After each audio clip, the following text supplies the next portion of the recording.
है dimensional analysis या conversion of units. So let's see कि हम कौन से कन्वर्जन फैक्टर्स इसमें यूज कर सकते हैं। जैसे फॉर एग्जांपल अगर हम डिस्टेंस कर रहे हैं या लेंथ कर रहे हैं, ठीक है। सो लेंथ में आपके पास वी हैव 1 से kilometre. We know that 1 kilometre that is going to be equal to 10 raised to power 3 meters, ठीक है। And if we are taking 1 nanometer, that is equal to 10 raised to power minus 9 meters, right? These are the smaller units. If we are taking 1 picometer, 10 raised to power minus 12 meters. If we are taking 1 angstrom, then 10 raised to power minus 10 meters, ठीक है। And if we are taking 1 new meter, then that is equal to 10 raised to power minus 6 meters, right? So this is what for length we can convert. Also थोड़े से और इससे picometre nanometre से बड़े units भी हैं। जैसे हमारे पास आ गया 1 centimetre. So 1 centimeter that is going to be equal to 10 raised to power हाँ -2 meters, ठीक है। और अगर हम 1 मिलीमीटर ले लें तो 10 raised to power -3 meters। उसी तरह से हमारे पास और भी कन्वर्जन फैक्टर्स होते हैं। जैसे फॉर एग्जांपल हम लोग ले रहे हैं प्रेशर के कन्वर्जन फैक्टर्स ले लेते हैं। हम ले रहे हैं 1 atmosphere, right. 1 atmosphere that is equal to 1.008 bar. Numericals जब हम करेंगे तो ये कन्वर्जन फैक्टर्स हमारे को आने जरूरी है, right? So 1 atmosphere that is equal to 1.008 bar. Also 1 atmosphere that is equal to 760 mm of mercury, right? Or it is equal to 760 centimeters of mercury. Or it is equal to एक और unit होता है pressure का Tor, ठीक है। So it is equal to 760 Tor, ठीक है। या 1 एटमॉस्फेयर पास्कल्स भी एक यूनिट है। So 1 atmosphere that is equal to 1 into 10 raised to power 5 pascals, ठीक है। So ये कन्वर्जन फैक्टर्स जो है वो हमको आने चाहिए। फिर उसके बाद वॉल्यूम जब हम करते हैं तो वॉल्यूम के लिए हमें पता है कि अगर हम 1 लीटर ले रहे हैं तो 1 litre that is equal to 1 decimeter cube, है ना। And 1 liter that is equal to 1000 cc, ठीक है। और it is equal to 1000 ml. 1 cc is equal to 1 ml, so that will become equal to 1000 ml. So 1 liter कितने ml हुआ? 1 liter will also be equal to 1000 ml, ठीक है। Clear हो गया? उसी तरह से हमारे पास अच्छा इस पे एक और यूनिट आप लिख सकते हो 1 mile. 1 mile that is equal to 1.6 kilometre, ठीक है। So these are a few units which you should know जब हम लोग कन्वर्जन करते हैं। अब जब कन्वर्जन करेंगे तो कन्वर्जन किस तरह से करते हैं, हम एक फैक्टर यूज करते हैं which is known as conversion factor, ठीक है। अब कन्वर्जन फैक्टर क्या हुआ? जैसे फॉर एग्जांपल हमको बोला गया है कि convert 6 miles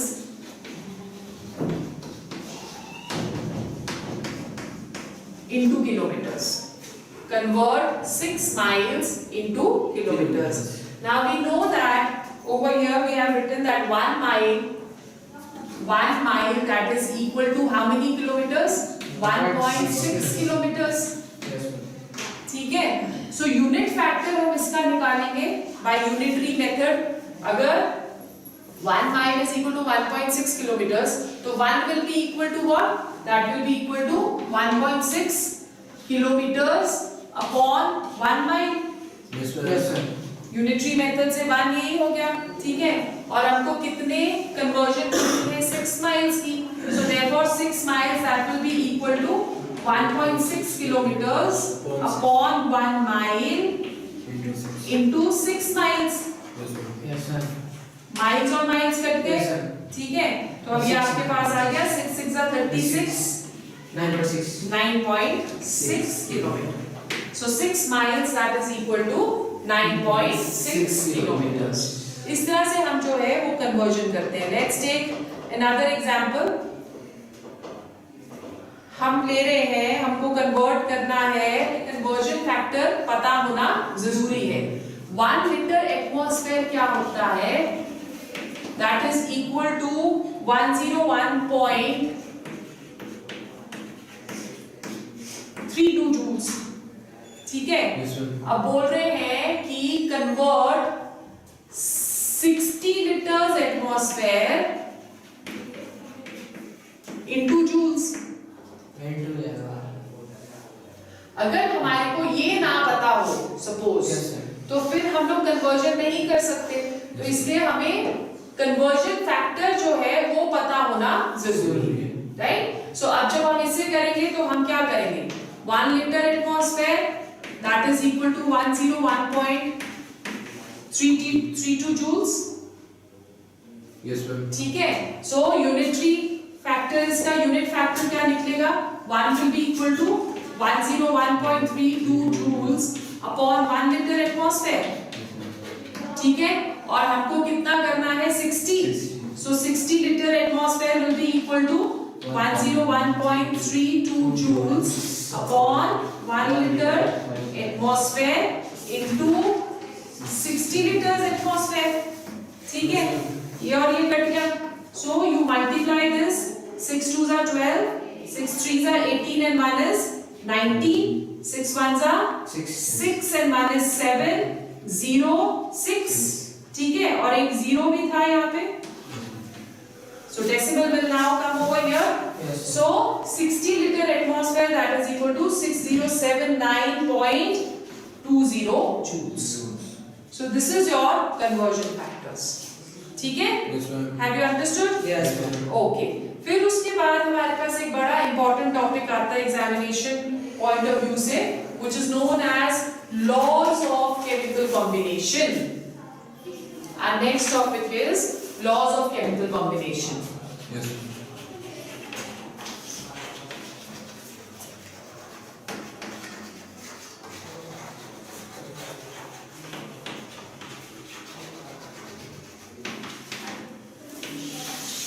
Now laws of chemical combination का मतलब क्या हुआ कि जब हमने क्लासिफिकेशन ऑफ मैटर करी थी तो हमने ये बोला था कि एलिमेंट्स और कंपाउंड्स जो हैं वो दोनों प्योर सब्सटेंसेस हैं, है ना। सो हम एलिमेंट्स को कन्वर्ट कर सकते हैं कंपाउंड्स में इनटू कंपाउंड्स, ठीक है। अब ऐसे तो नहीं हो सकता कि हमने दो एलिमेंट्स मिक्स करे और हमारे पास कंपाउंड बन गया। जैसे वाटर इज अ कंपाउंड, तो इट डज नॉट हैपन कि हमने हाइड्रोजन और ऑक्सीजन को पकड़ा, इकट्ठा किया, वाटर बन गया, ऐसे तो नहीं होता ना। तो हमको एलिमेंट्स को मिक्स करना पड़ता है through chemical means in a fixed ratio by weight and volume. Okay, तो क्या क्या लॉज जो है या रूल्स जो है वो लगेंगे to make one or two elements combined to form compounds। उन लॉज को हम क्या बुलाते हैं? They are known as laws of chemical combination. So first हमारा जो लॉ है, लॉ ऑफ कंजर्वेशन।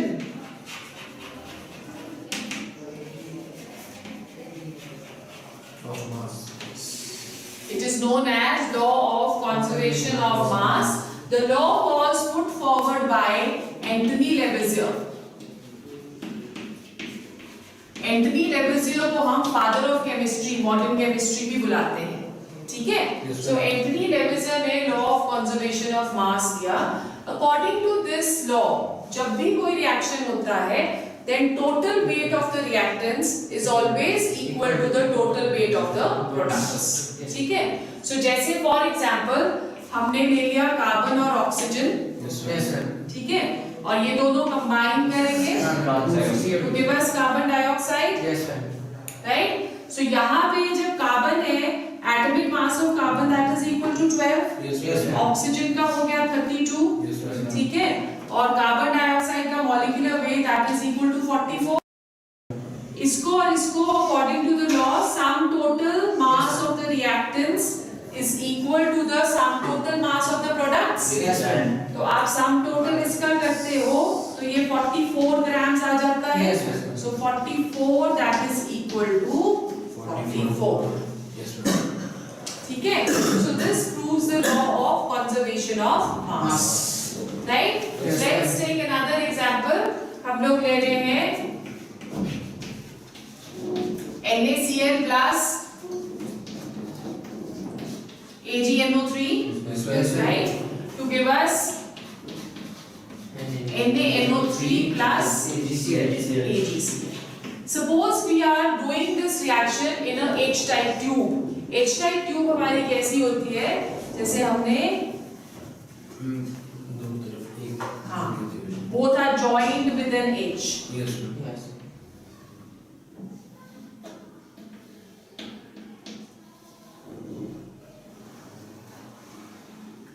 इस तरह से हमने ले ली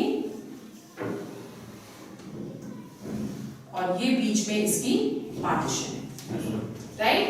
अब हम रिएक्शन कर रहे हैं, हमने इसमें लिया NaCl सॉल्यूशन Yes, ma'am. और हमने इसमें लिया AgNO3. AgNO3 सॉल्यूशन, ठीक है? And we let both the tubes mix with each other. उन दोनों को हमने मिक्स होने दिया. Yes, ma'am.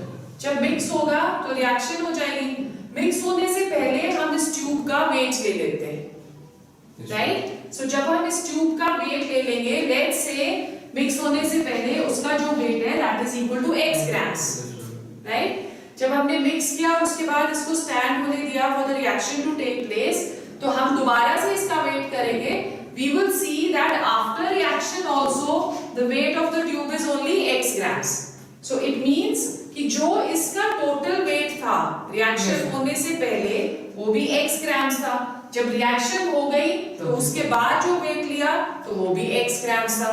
तो इट मींस कि law of conservation of mass that is followed by this reaction. Yes, ma'am. Yes, ma'am. Clear हो गया? Yes, sir. ओके. फिर सेकंड लॉ देखते हैं, law of constant composition. So second जो law है हमारा that is law of Constant composition.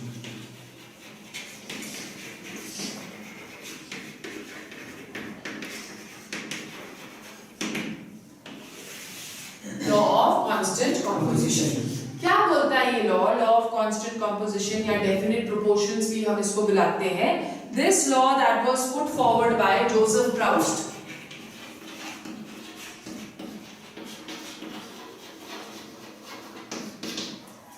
ठीक है? तो वो ये बोलता है कि अगर कोई भी हम कंपाउंड लें तो उसका कुछ भी सोर्स हो, हमेशा जो एलिमेंट्स कंबाइन करते हैं they do so in a fixed ratio by weight. So what is this law saying? कि whatever the source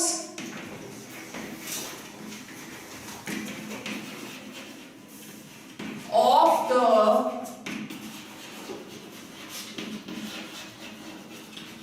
compound may be,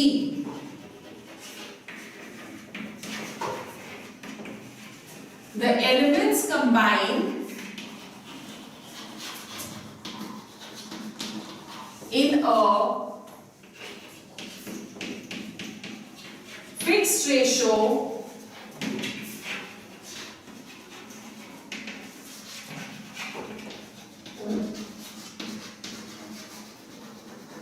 by weight and volume. ठीक है? The elements they combine in a fixed ratio by weight and volume. So इसका मतलब ये हुआ कि अगर suppose हम लोग कार्बन डाइऑक्साइड लेते हैं. Yes, ma'am. कार्बन डाइऑक्साइड के बड़े सारे सोर्सेज हैं. Yes, ma'am. कार्बन डाइऑक्साइड हमें वेहिकुलर ट्रैफिक से मिलेगी, है ना? Yes, ma'am. Yes, ma'am. हम लोग एक्सहेल करते हैं. Yes, ma'am. हम जो एक्सहेल करेंगे उससे भी हमें कार्बन डाइऑक्साइड मिल रही है. ठीक है?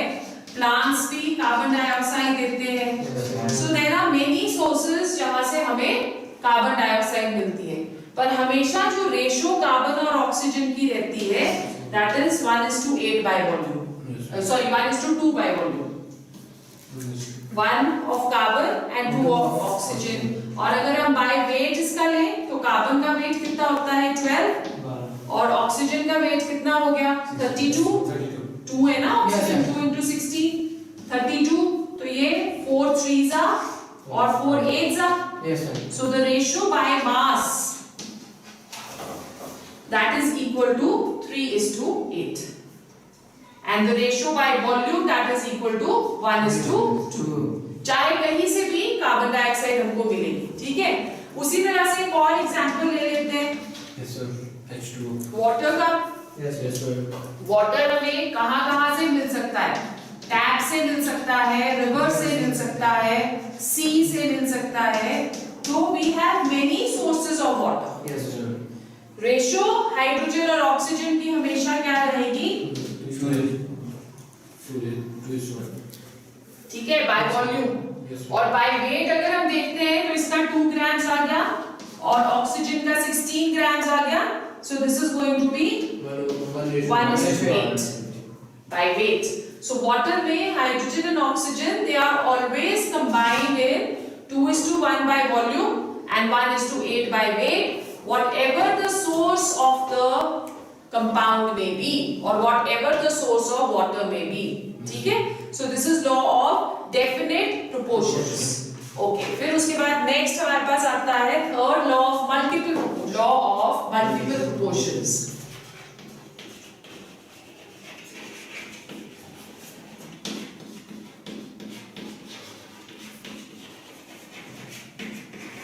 This law was put forward by John Dalton. ठीक है? Yes, sir. John Dalton ने ये लॉ दिया था. According to this law, if two elements combine to form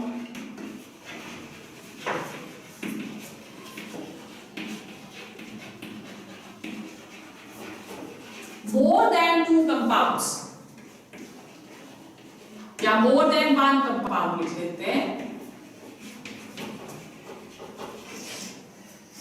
ठीक है क्या बोल रहे हैं कि अगर दो एलिमेंट्स कंबाइन कर रहे हैं और दो अलग अलग कंपाउंड्स बना रहे हैं then if the mass of one is kept constant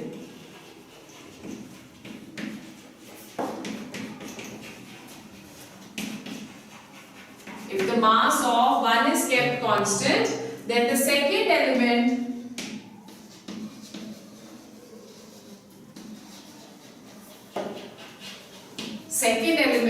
bears a whole number ratio to each other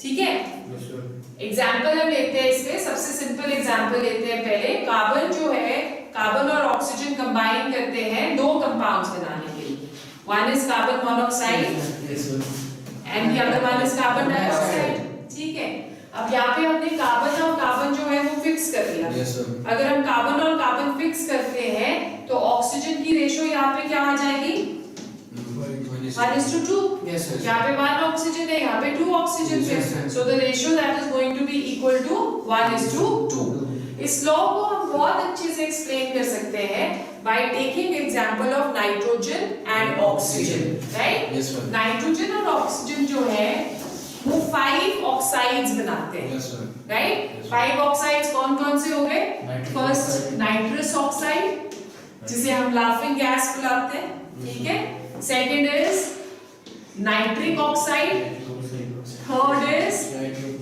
nitric trioxide fourth is nitrogen dioxide and fifth is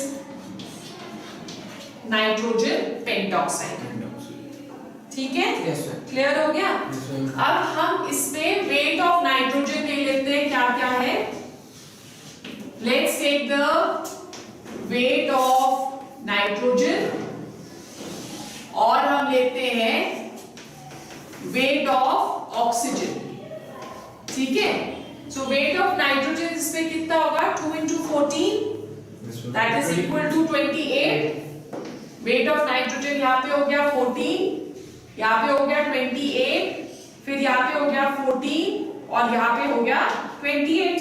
Yes, sir.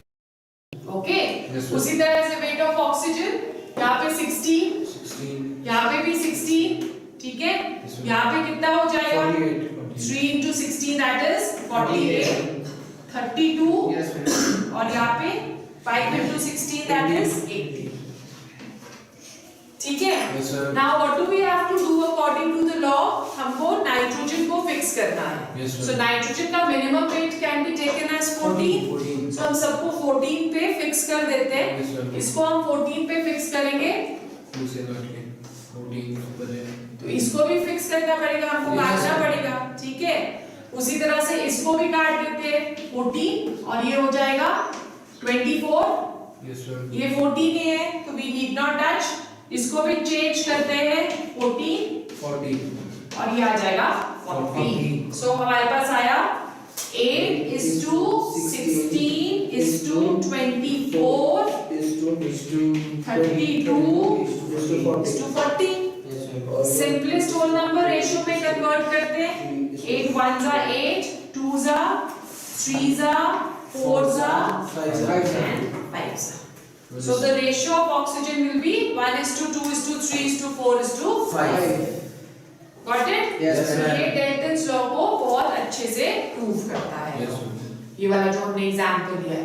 Then let's go on to the fourth जो हमारा है that is law of reciprocal proportions। ये वाला law आपको NCERT में नहीं दे रखा, reference book में दे रखा है। Yes, sir. Law of Reciprocal.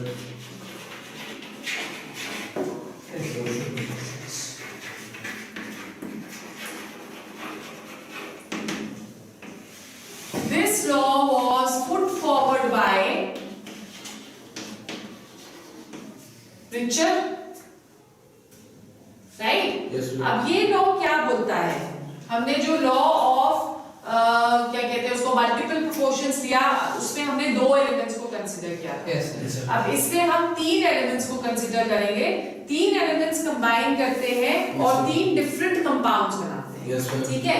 सो हम पहला एग्जांपल लेते हैं हाइड्रोजन, सल्फर और ऑक्सीजन का। Yes, sir. राइट। सो यहाँ ले लिया हमने hydrogen, sulphur and oxygen. Hydrogen और सल्फर बनाता है H2S, Yes, sir. सल्फर और ऑक्सीजन बनाएगा सल्फर डाइऑक्साइड और ये बनाता है वाटर। Yes, sir. ठीक है। Now let's take H2S and H2O, Yes, right. सबसे पहले H2S में चलते हैं। H2S में 2 grams of hydrogen Yes, sir. कितने ग्राम्स ऑफ सल्फर के साथ कंबाइन कर रहा है? 32। 32. Atomic mass is 32. 32. So combine with 32 grams of sulfur, Yes, sir. right? So 1 gram कितने के साथ करेगा? 16 grams of Yes, ma'am. sulfur के साथ, Yes, sir. ठीक है। सिमिलरली जब हम वाटर लेते हैं तो वाटर में 2 grams ऑफ हाइड्रोजन कितने ग्राम्स ऑफ ऑक्सीजन के साथ कंबाइन कर रहा है? 16, ठीक है। 16 ग्राम्स, तो 1 ग्राम कितने के साथ करेगा? 8 ग्राम्स, Yes, sir. ठीक है। अब अगर आप यहाँ पे रेशियो देखो सल्फर की और ऑक्सीजन की, तो ratio of sulphur is to oxygen that is equal to 16 is to 8 Yes, sir. Yes, sir. और that is equal to 2 is to 1, ठीक है। इसको हम ऐसे भी लिख सकते हैं sulphur upon oxygen that is equal to 2 upon 1, Yes, sir. right? Yes. So now we are going to compare, we are going to take sulfur dioxide over here।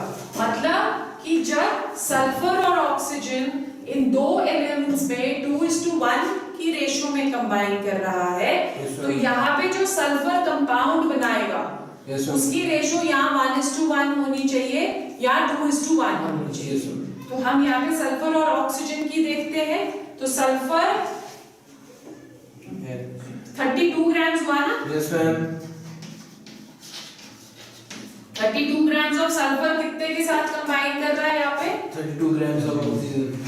ठीक है? Yes, ma'am. So 1 ग्राम कितने के साथ करेगा? 1. Yes, ma'am. So what is the ratio? 1:1. 1:1.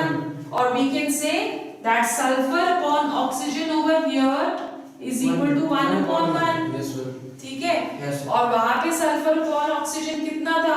2:1. तो अगर sulphur इसमें इस तरह से कंबाइन करता है तो सेकंड के साथ वो कैसे कंबाइन कर रहा है? In the ratio 2:1, which is reciprocal of this. Yes, ma'am. यहाँ पे सल्फर Yes. 1 है, वहां पे सल्फर 2 है. Yes, sir. So यहाँ पे सल्फर की वॉल्यूम 1 है, Yes, ma'am. ठीक है? और यहाँ पे हाइड्रोजन की वॉल्यूम 2 है. So this is known as law of reciprocal proportions. Have you understood? Yes, ma'am. एक और एग्जांपल लेके देखते हैं हम to make it more clear. यहाँ से क्लियर हो गया, then we need not take any more example. अगर नहीं क्लियर हुआ है तो एक और एग्जांपल ले सकते हैं. हम ले लेते हैं hydrogen, Yes, ma'am.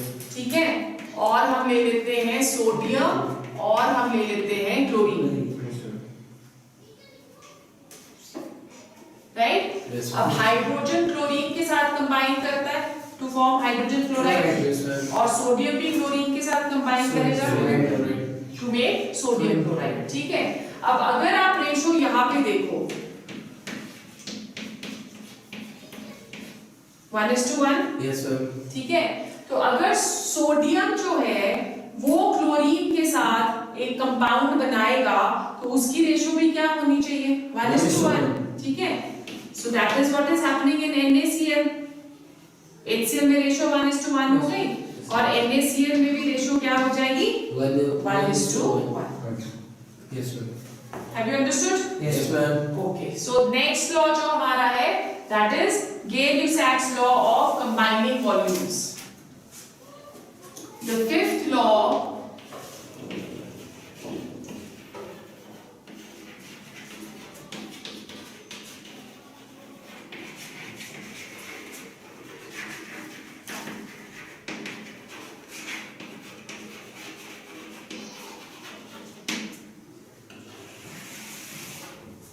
Gay-Lussac's law of combining volumes. अब ये Gay-Lussac's law of combining volumes जो था ये हमें combination of gases के बारे में बताता है. क्या बोलता है ये गैस, ये लॉ सॉरी, कि if two gases combine to give a third gas, ठीक है? Yes. If two gases they are combining to give us a third gas, then all the reactants and products bear a whole number ratio.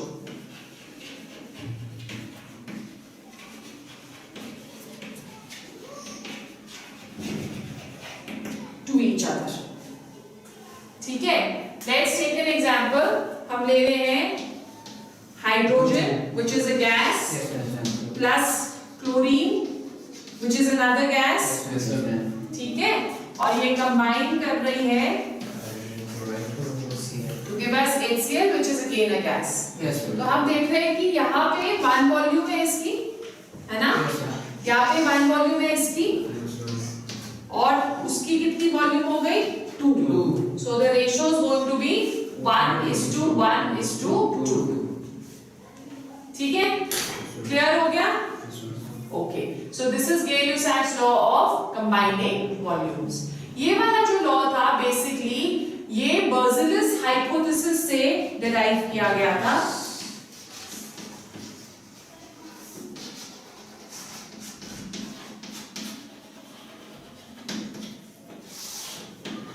बर्जेलिस hypothesis से derive किया गया था. क्या बोलता है ये वाला बर्जेलिस हाइपोथेसिस? इससे बोला कि जो एटॉमिक एटम्स हैं वो भी कंबाइन कर सकते हैं to give us molecules. Yes, तो उसने rather than taking 1:1 ratio of this, उसने हाफ ऑफ H2 ले लिया प्लस हाफ ऑफ Cl2 ले लिया, ठीक है, और 1 वॉल्यूम ऑफ HCl इससे डिराइव कर दी, बट सेड कि ऐसे तो पॉसिबल नहीं है, फ्रैक्शंस में हम रेशियो कभी भी नहीं ले सकते। क्यों? क्योंकि हाइड्रोजन जो है वो एग्जिस्ट ही मॉलिक्यूलर फॉर्म में करता है, एटॉमिक फॉर्म में एग्जिस्ट नहीं करता। अगर वो एटॉमिक फॉर्म में एग्जिस्ट नहीं करेगा तो to take half of hydrogen is going to be wrong. तभी करके जो बर्जिलस का ये जो उसने स्टेटमेंट दिया था उसको एज ए लॉ स्टडी नहीं करते हम, it is study as hypothesis.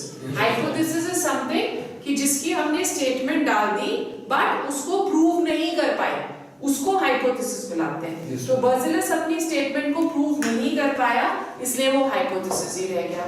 But later on Avogadro ने इसके ऊपर काम किया था, Yes, sir. ठीक है। सो बर्जिलस हाइपोथेसिस पे जब एवोगैड्रो ने काम किया तो उसने बोला कि हम किसी भी एक कंपाउंड को बोलते हैं या किसी भी एक एलिमेंट को बोलते हैं कि दो तरह के उसमें पार्टिकल्स प्रेजेंट रहते हैं, one which is known as an atom, Yes, sir. ठीक है, and the other one which is known as compound atom. Atom का मतलब हुआ कि हाइड्रोजन जो है it can exist as H, Yes, which sir. Is an atom, और जब हाइड्रोजन एज H2 एग्जिस्ट करेगा तो उसे हम क्या बुला देंगे? Compound atom. और इस कंपाउंड एटम को लेटर ऑन क्या बुलाया गया? Molecule. Have you understood? Yes, So this yes, is sir. what the Gay-Lussac's law is. Then the last law which we are going to do, that we will do tomorrow. पहले डेल्टा's atomic theory करेंगे, Yes, sir. Yes. ठीक है? इसके questions